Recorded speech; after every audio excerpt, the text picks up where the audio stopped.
Several years ago, there was a plane in Russia had to crash land. There was a problem with the engine, also a problem with the landing gear. So the captain announced to everyone on board, I'm going to attempt a crash landing. Hopefully it'll be successful. When we land, if we land, get off the plane immediately. Leave everything behind. It's going to be very dangerous. He landed the plane. But the back of the plane caught fire. There were two exit doors, one in the back, one in the front. Because of the fire, the one in the back was not accessible. And so the steward and the stewardess who were on the plane when they landed got on the microphones and said, everyone, go out through the front exit. Leave everything behind. And people left through the front exit, those that made it off. And the people that left through the front exit, most of them who were in the front of the plane, the ones who survived, took the extra time, because, come on, how long does it take, to take their hand luggage with them. You can go track it down and see videos of this. One guy's got his wheelie bag, another guy's got his briefcase, somebody else has a backpack on over both shoulders. 78 people on the plane, 41 of them died. They were burned to death because the people in the front of the plane took those extra seconds, those precious extra seconds, to grab their belongings, even though people were screaming, pleading with them, leave everything behind. And so the other people died so that the people in the front could save not just themselves, but their carry-on luggage. Now I get it. We have important things in our carry-on luggage, our Bose headphones and our favorite book, etc. How could you possibly stop to take the luggage? How could they have done that? And I was thinking about that, and I realized that nobody could become that selfish in an emergency, just on the spot with no preparation. To be that selfish, willing to risk lives, have people burned to death so that you can grab your hand luggage, that took years of preparation, years of working on me, myself, and I. And we don't ever want to be that guy. So fortunately, we've got an antidote. Imagine you're sitting on a plane and there's some rando next to you and you're flipping through your iPhone. And the person says, oh, is that an iPhone? You say, yeah. And they say, if you give it to me, I can show you some tricks. And you say, no, thank you. I'm pretty good. I know how to use my iPhone. But as you're saying no, you look at them and you say, well, what's your name? And this was a number of years ago, let's say. And the person says, Steve. Steve Jobs? Yeah, Steve Jobs. The guy who created the iPhone? Yes. You'd hand Steve Jobs your iPhone. You'd be taking selfies. Steve Jobs is showing me some tricks with the iPhone. He invented it. Of course he's going to know the iPhone's secrets. God created us. He knows all of our secrets. He hardwired us. And he knows we want to have fun. We want pleasure. We always want to be in the center of the action. But he also knows that what we really want is deeply meaningful lives. Of course, we want to enjoy our lives, but we want to have deep meaning to them. And so he gave us a guidebook. He told us if you want to live a deeply meaningful, fulfilling life, then follow the guidebook. It's called the Torah. And the Torah has in it all sorts of rules for us. And often, when people begin their Jewish journeys, they tend to focus on the ritualistic aspects of the Torah, which are very important. Shabbos and keeping kosher and tefillin and prayer. A lot of laws between me and the man upstairs. But there are also a lot of laws between me and the guy next to me, the interpersonal laws. And in fact, the sages say that there's a common misconception. We think, we're sitting in Elul now, Rosh Hashanah is around the corner. And then soon after that, there's Yom Kippur.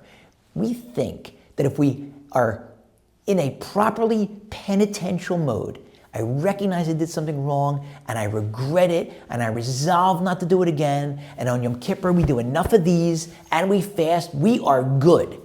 And that is only, at best, half right. We're good with respect to the things that are between me and God. I was supposed to, fill in the blanks, eat kosher, put on tefillin, keep Shabbos, and I didn't. I regret it, and I resolve I'm going to do it this year. God forgives. But if you wronged someone, if you violated the interpersonal rules, those prohibitions, well, you're not good just because you did this and you fasted. You got to go apologize to the person that you wronged, the person that you harmed, the person that you insulted. And so I handpicked, for the purpose of this talk, just a few of the do's and a few of the don't do's. And I made a list and I want to go through and try to tease out some lessons. There are many, many more do's and many, many more don't do's, but I figured in the limited time that we have, let's do sort of a greatest hits to at least focus on and become more conscious of just how important it is to follow these rules as well. So rule number one, the sages tell us, is sever panim yafos. You have to greet everyone with a pleasing countenance. Everyone. When I walk to shul on Shabbos morning and I pass somebody by, I don't care if they are male or female or tall or short or white or black or brown or green or alien. I'm saying hello before they do. My kids, when they're young, think it's a little weird. They may still think it's weird when they get older, but hopefully I've impressed upon them the fact that you're supposed to smile and be nice to everybody. So I want to share two stories with you. Story number one. There are a couple times during the year when Jewish men, some Jewish men have the custom not to shave. Others have the custom not to shave year-round. I'm personally typically clean-shaven, but there are a couple times a year. One of them is in the days after the Passover holiday, mournful days during which 24,000 of these students of Rabbi Akiva died. And the other time is in the 3 weeks, or at least the 9 days before Tisha B'Av, also sad times, we don't shave. And so during one of these time periods, I was traveling. I show up in the airport, I've got my terrible excuse for a beard, and I hand my license ID to the woman behind the counter, the TSA agent. She looks down at it, looks up at me, looks down at it, looks up at me, looks down at it again. I'm thinking, am I on the no-fly list? Like, what's going on? I'm not a terrorist. And finally, she looks up again. She smiles because she's been looking at my ID where I'm clean-shaven and looking at me with whatever excuse for a beard I have on. And she says, you know, I like the beard. And I look at her and I say, no one has ever told me that before. And I skip my way to the gate. How do you like that? Yeah, the beard looks pretty good. Made my day with just a nice comment. Contrast that with, a number of years ago, we were moving our office space, same building, but higher up, better views. And so we were spending time going back and forth to check on the progress as the landlord was building out the new space. And I work with 3 of my brothers and 3 of my sisters and both of my parents and now one of my daughters, all lawyers, all together, all in the same firm. I said to my 3 brothers with whom I work in our New York office, you know, maybe you guys could help me out. A lot of decisions to make, the color of the paint and the color of the stain on the doors and the carpet and all this other stuff, okay? And one of them said, listen, I'm basically colorblind. I can't help. Another one said, yeah, I'll give you some help, and he did. Another one said, what do I look like? You know, I'm a trial lawyer. I'm not an interior decorator. Sorry, I can't help you. Fast forward, I'm sitting in a furniture store trying to make certain decisions with respect to the furniture, and I get an email on my old BlackBerry, and it's from my lovable brother, the one who was like, give me a break. I can't give you any help. And the title in the subject line is New Carpets. And I open up the email, and it says, just went upstairs. I don't really like the carpet in my new office. Can I switch it for a wood floor? Now, Mark Twain once wrote a book. He called it A Pen Dipped in Hell. And it was all these essays, like just vicious. He'd like take people apart. So back in the day on your BlackBerry, you used to type with your thumb. So I dipped my thumbs in hell and wrote the response. You ingrate. I always knew you must have been adopted. I asked you for help. You didn't give me 1 minute of help. I had to choose the carpet on my own. And now you have the gall, the nerve, the audacity to complain? And I write this fiery email, and I'm about to send it, and I realize it's the day before Yom Kippur. The next day, the next night was Yom Kippur, and I said, I can't send this on the eve of Yom Kippur to anybody, let alone to my own brother. And so I took several cleansing breaths, as you always should, before ever sending an email like that. And then I deleted the email, as you always should, before sending an email like that. And I rewrote it, and I wrote, I'm so sorry you don't like the carpet. I did my best. And I pressed send. And not 30 seconds later, I got a reply email saying, just kidding, carpet looks great. Okay, wise guy. Imagine if I had sent the first email, ripping him apart. He was just kidding around. With the same amount of energy, the same amount of time, savor panim yafos, pleasing countenance, you can make someone's day, or you could destroy their day. We're supposed to make people's day. Second, you have to keep your word. There's a fascinating back and forth between Joseph, and Pharaoh. Yosef's beloved father, Jacob, passes away. Now, before his death, Yaakov had made his son Yosef swear that he's going to take him from Egypt and bury his body in Israel. Made him swear. What, he didn't trust his son? Dad, I'll bury you. Don't worry about it, okay? No, I want you to take an oath. Okay, makes him take an oath. And the Torah tells us that when Yosef told Pharaoh that his father had him take an oath, that Pharaoh told Yosef, okay, you can go bury your father because of the oath you took. which suggests that if he hadn't taken an oath, he wouldn't have let him go. So what's going on? Well, obviously Yaakov knew what he was doing. So Rashi, in his classic commentary on the Torah, says the following.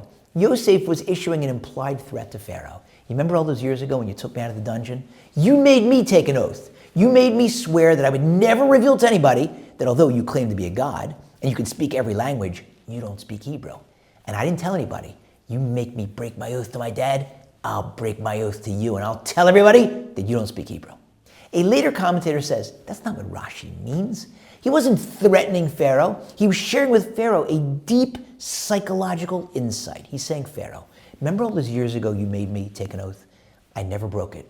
All these years I've never told a soul that you don't know how to speak Hebrew because I've never broken an oath. So now I took an oath to my father.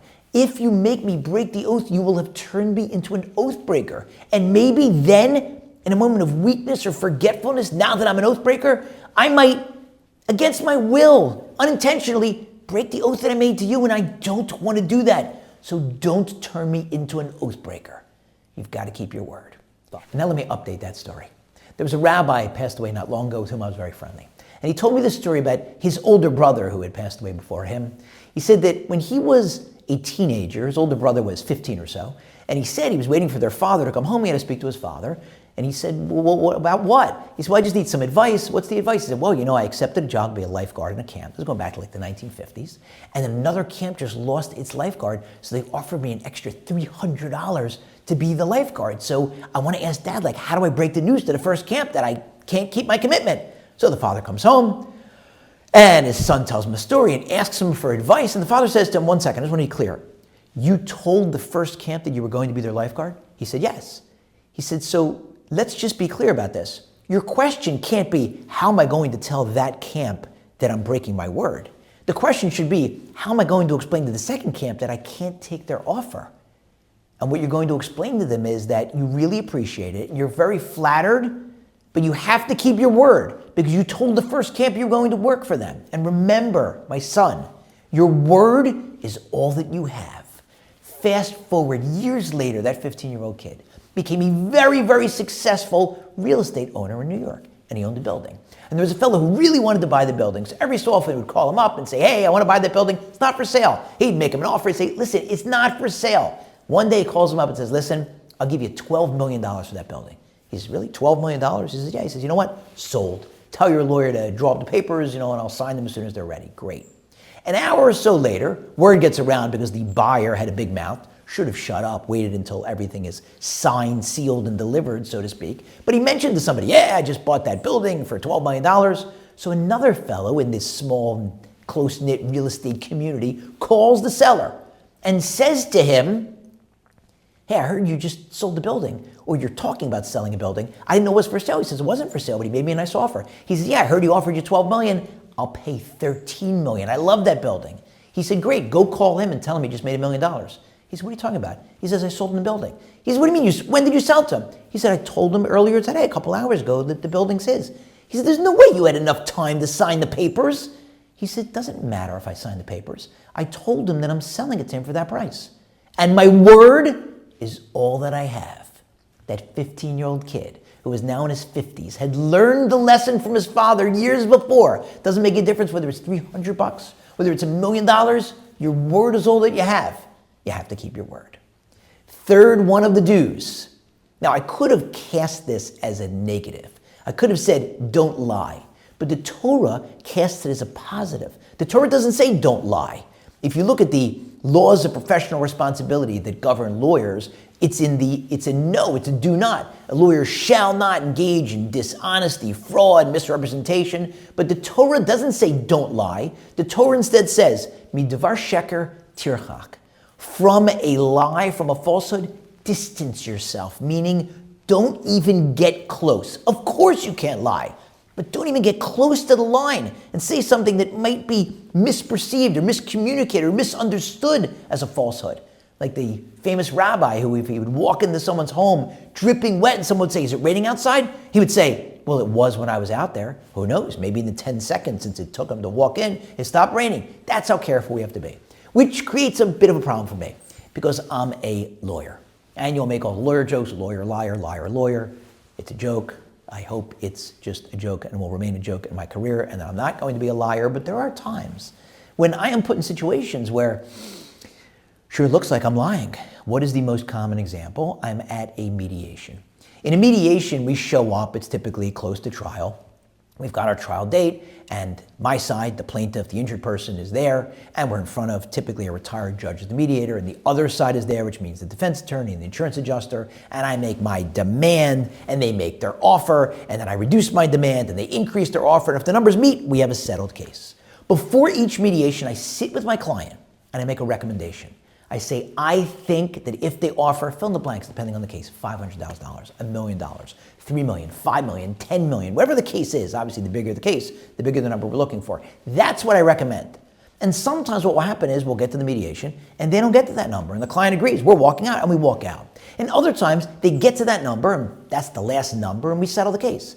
And other times they get to that number and the client says, great, they hit my number. We agreed together, $1 million or $1.5 million, whatever it is, we're gonna take it. And I'll say, no, we're not.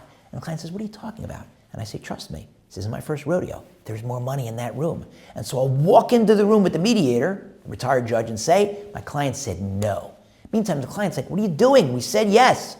No, you didn't say yes yet. We're not done yet. But they said it's a final offer.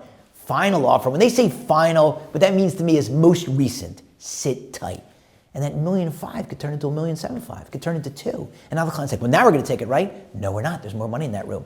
But $2.25 million, $2.5 million. Now we're definitely taking it, right? Sweating. We're not taking it. There's more money. What if they change their mind? They're not going to change their mind. Sit tight. And so now I'm going back in that room with the client who's saying, yes, yes, yes, yes, yes. And I'm saying, the client said no. Now you could say to me, instead of saying the client said no, why don't you say, I can't recommend that to the client?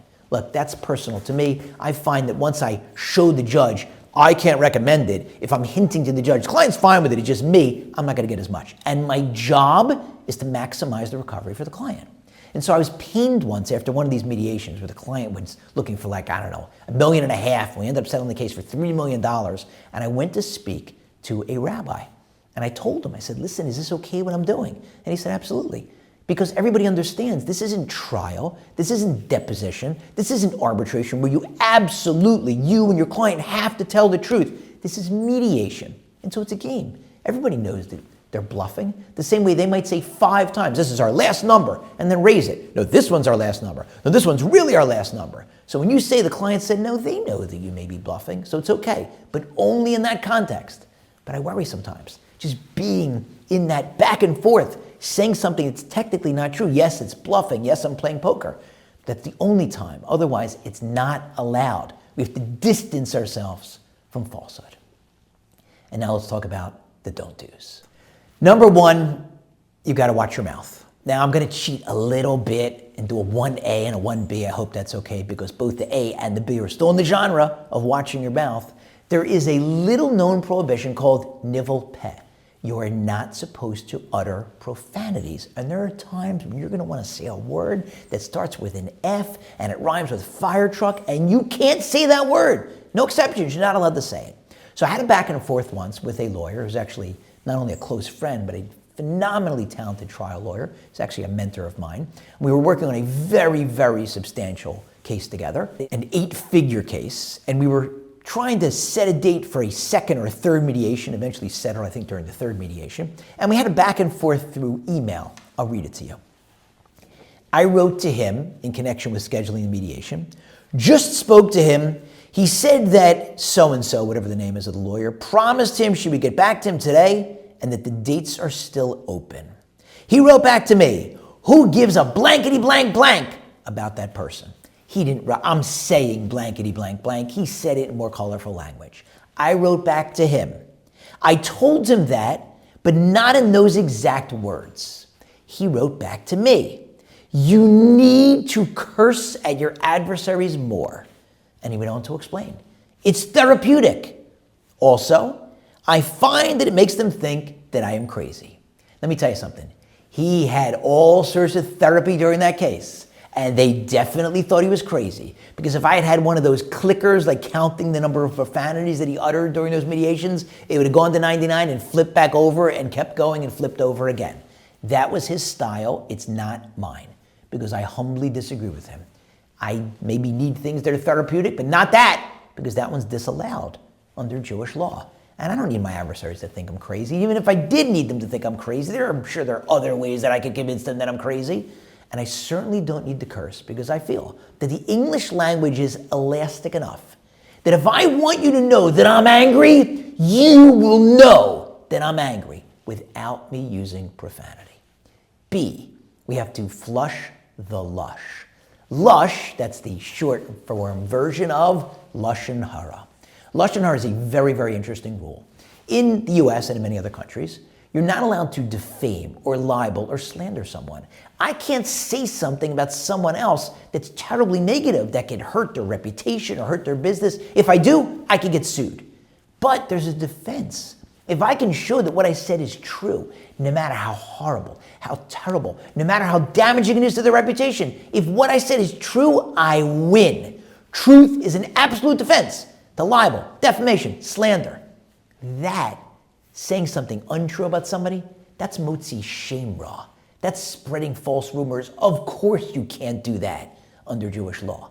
But Jewish law goes further. Jewish law says not only can you not spread false rumors, you can't spread the truth. You can't gossip. You can't say negative things about somebody else. You'll see, what do you mean? But it's true. Exactly. If it was false, that's a different prohibition. Here it's true. That's where Lashon Hara kicks in. You can't say something negative about somebody else. Almost, full stop. Why do I say almost? Because there are, of course, a couple exceptions. If somebody comes up to me and says, I'm thinking about doing business with a fellow, and I heard that you did a deal with him, what can you tell me about him? And I know that that guy with whom I also did a deal is a crook through and through, cheated me up, down, and sideways. Then not only am I allowed to say something, I have to say something. Now, of course, you have to ask your rabbi. The laws are very tricky. I may only be able to say, don't do the deal. Well, can you give me some details? Don't do the deal. You might not have to get into the details of why you're telling them not to, but you have to say something. And similarly, if you're asked a question about a shidduch, someone says, there's this woman and she's going to date this guy and I heard you were his roommate in college and yeshiva, etc. What can you tell me about him? And you know that this guy, he's lovable, but he's got the smelliest feet on the planet. We did everything when he's in the room. We tried every spray. We tried every powder. Nothing worked. And this particular girl, there's no way that's going to work. I'm using a comical example, okay? So then again, you have to say something. You probably can't say, stay away, he's got smelly feet. But you could say, I don't really see it. I don't think the two of you will work out. Now, of course, they don't crisscross. If somebody asks you, should I do business with someone? And you know this fellow, he was your roommate and he's incredible. He's talented and he's honest. You can't say to the person, absolutely you should do business with him. But make sure if you're ever in the meeting with him, don't let him take his shoes off. His feet stink. Not relevant. And so we have to be very careful not to say anything negative about someone else except in some very, very narrowly tailored circumstances. Second, you're not allowed to embarrass someone. When Moshe is tabbed by God to be the next leader of the Jewish people, he's the shepherd, the bush is on fire, he's gone to investigate this great site, and God's told him, I want you to go to Pharaoh. You're going to tell him to let my people go. And Moshe fights with God, argues with him for an entire week, the rabbis explain. He tells him, I don't speak that well, I stutter. God says, don't worry, I'll send Aaron as your mouthpiece. He says, they're not going to believe me. God says, don't worry, I'll give you signs. Finally, Moshe's last argument to try to prevent him from taking on the job, he says, God, send whom you'll send, meaning send Aaron. My older brother, he's been the leader up till now, let him continue to be the leader. And God gets upset and says, Aaron's happy, he's on his way to meet you, you have to go. There are commentators who say that Moshe was willing to delay the redemption for fear of embarrassing his older brother. He was worried, when I show up and my brother's the leader and I'm going to supplant him as the leader, I'm going to take over, he might be embarrassed. And so he didn't want to go until God forced him to go. That's how careful we have to be. And this is probably more important, this rule about not embarrassing someone else in public, than it's ever been. It used to be, if you really wanted to embarrass somebody in front of a lot of people, you had to really plan that out. You had to get that person in the room and get a lot of other people in the room in order to do it. And now it's effortless. You're on a WhatsApp chat. You're on an email string. You're on some Slack chat. And you want to flame somebody? All you got to do is just pick up your phone and say what you want to say. And now you have successfully embarrassed that person in public. And that is a huge problem. Now you may say, well, what do you mean? They did it first. They were the first person to say something. They insulted me on the chat. Well, guess what? If you embarrass them in response, not only have you violated the rule against embarrassing someone in public, but you've also violated a different rule against taking revenge. Just take the extra second. If you're in a WhatsApp chat and someone says something that offends you, hold the message. You know what happens. You'll get the option to reply privately. So now the response is only going to go to them. You'll say, but their message went to everyone. Send the following private message after taking those cleansing breaths and going to sleep for the night and calming yourself down. Don't write in anger. Write this, something along the lines of, I just want you to know, you probably didn't realize, but what you said was very hurtful, very insulting, very offensive. I really would appreciate an apology, and if we were able to do it publicly, I would appreciate that even more. You'd be amazed. You won't always get the response you're looking for, but you'll get it often enough to make it very worthwhile, and that's always better, to reach out privately, and if it doesn't work, to take the high road and not embarrass them just because they did it the first time around. In my line of work, I have the following happen sometimes on this issue. I'll settle a case. And so the partner, the one handling the case, will delegate the responsibility for drafting the release. It's the last thing that they can bill on the defense side, to the junior associate. And so the junior associate will send me the draft release, and now I have to review it and comment. And sometimes it's fine, very rarely. Usually I'll have some comments. Sometimes it's substantive, sometimes it's very minor. Sometimes it's a little embarrassing on their end. They misspelled my client's name. They misspelled their client's name. They misspelled both names. They got the number wrong. We settled that case for $4 million and they wrote 3.5. Hey, where's my missing 500 grand? Or we settled it for 3 million and they wrote 4 million. Well, I'm not going to say anything about that. Well, I have to say something about that, as tempting as it would be not to. And that's embarrassing when they make an error that's that obvious, that glaring. Now, when I get the release, the junior person will write to me and then copy my associate and copy their partner, their supervising partner. So when I write back, if it's something substantive, something we're going to fight over, so of course I'm going to copy the partner. The partner needs to see it. That's the person with whom I'm going to be arguing. But if it's something modest, something clerical, something ministerial, something embarrassing, I go out of my way not to copy the partner. I don't even copy my own associate. I'll just write back to the associate who wrote it, see my revisions attached. And I guarantee you, when they open it up and they see, oh my goodness, I misspelled the names of both and I got the wrong number. It's so embarrassing. The first thing they're going to do is check. Did he copy the partner overlooking this? Please, please, please tell me he didn't copy the partner. Oh, thank God he didn't copy the partner. And sometimes people have pointed that out to me because they'll notice it and say, by the way, I really want to thank you that you only wrote to me and you didn't copy the partner. That's how careful we have to be. Don't embarrass others. And number 3, we don't fight unless it is absolutely necessary. I had a situation once that was very painful. We, for years, hosted a Mincha Minyan, afternoon services, in my New York office. And typically, whoever wanted to lead would lead. If nobody else was, interested. But sometimes you have somebody who's a chiyuv, somebody who's saying Kaddish. If that person wants to lead, they get to lead. So there was a fellow who showed up, asked if anyone was saying Kaddish. We said no. He said, would you mind if I lead? No problem. And so he's leading for several weeks, for a few months. He's saying Kaddish for a parent. He's the guy leading. One day, another fellow shows up and he says, is anybody a chiyuv? Is anybody saying Kaddish? And the guy up at the front says, I am. He says, oh, okay, I was just wondering because I'm in Shloshim. Shloshim means that his father had died within the past 30 days. If someone is in Shloshim, they have kadima. They have priority. So even if someone else has been leading every day, because they've been saying Kaddish, if that other person is past 30 days and the new person is within 30 days, the new person gets priority. So a few people said to the guy who was going to lead, listen, he's within Shloshim, he's within the first 30 days, he's got priority. And the guy who's been leading says, no, I'm not giving it up. I'm saying Kaddish for my father, I'm leading. And the guy, the new guy who's within his 30 days says, it's fine, I don't want to make a fight, okay? Fine, the guy keeps it. The next day, they both show up again. And now people are saying to the guy who won't give it up, what are you doing? The halacha speaks to this. He has priority. He's within the first 30 days. If you were within the first 30 days, you would have had priority. He's within the first 30 days. And the guy says, I'm not giving it up. And the other guy who's within the 30 days, who can insist on the priority, says, I don't want to argue. Please let it go. But as the days are going on, the people who are the other attendees are getting more and more upset. And they're saying to me, what are you doing? Why are you letting this guy stay up there? The other guy has priority. And I say, what am I supposed to do? I'm a lawyer, I'm not a rabbi. I pretend to be a rabbi once a week, on the internet. But I'm not an actual rabbi. So I had the following idea. I called the rabbi of the closest synagogue to my office in Manhattan, and I told him the situation. He said, so how can I help? I said, well, I think it's within your jurisdiction. You're the closest rabbi. He said, I don't think it works that way. He said, but I'm willing to try. So I gave him the office address. He showed up the next day, got there early. Of course, the guy who's in the front wanting to leave, he's getting there early every single day. And so it's just him and me and the rabbi. And I introduced them, and the rabbi says to him, I heard what's going on. I want to offer my sincerest condolences. And it's a tremendous thing what you're doing for your father, the fact that you're leading the services and you're saying Kaddish, and I'm sure that it's elevating his soul up in heaven. However, my understanding is that there's a fellow who's been showing up. He's within the first 30 days. Halachically, as you know, he gets priority. And so I want to suggest to you that you step down. The guy says, I'm not stepping down. He says, just hear me out, okay?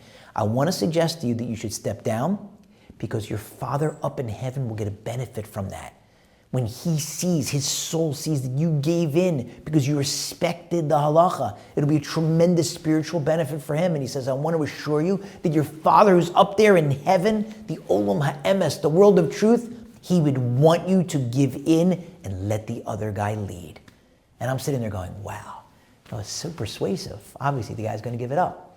And instead, the guy looks the rabbi in the eye and he says, Rabbi, you didn't know my father. He'd want me to fight.